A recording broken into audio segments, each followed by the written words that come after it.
Magandang hapon mga ka-wild, no? Ako'y natutuwa kasi yung mga kasamahan kong taxi driver dito sa aming pilahan, ambagan sila para abuloy sa nanay ko. Kaya yan, nakakatuwa naman, no? Di ba? Oh, yan. Wala tayong kaalam-alam. Kasi mga tropa kami dito, mga taxi driver. O, katropa, gwapo ba ako? Hoy! Oo na. Ito ay bibigyan namin Ito, sa gwapo? kasama namin, para sa nanay niya. Konting halaga pero malaking tulong na to para sa nanay niya. Yan. Okay. Kaya nakikiramay kami. Sana kami ang naroon, sana masaya siya. Uy, salamat, Kuya Nestor. Salamat, Lakay. Yan, ito na po, binigay na sa akin. Oh, pati pala listahan. Pati listahan. Meron. Okay, thank you sa aking mga kasamaang taxi driver. Si nanay po yung nag-ipon. Sino yung nag-ipon sa'yo? Sino yung, ha? Si Bong. Okay, Bong, salamat. Yan, pauwi na ako ng Quezon ngayong gabi.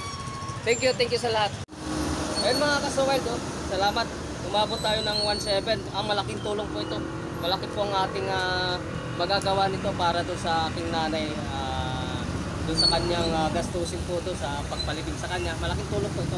Salamat sa aking grupo. Thank you talaga. Salamat. Sana dumamay pa tayo mga taxi driver na nagtutulungan. Itong aming nanay, yan. Yun ang ipunan na nanay. Ito ang tatay namin, Yan. Maraming salamat din po pala sa aking boss. No, maraming salamat din po sa iyong pagbibigay ng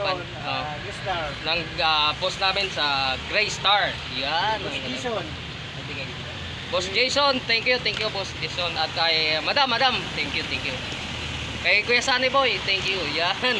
Kay Kuya ano ito? Si Kuya Tuto. Di ba? Mga mekaniko namin, thank you. Baka ka-wild si Bong. Siya yung leader nung nangulikta ng abuloy para sa nanay ko. Ayan. Thank you, Bong. Hello, kamusta po kayo? Happy Wednesday. Kahit pag ganito lang to, mabait yan. God bless all.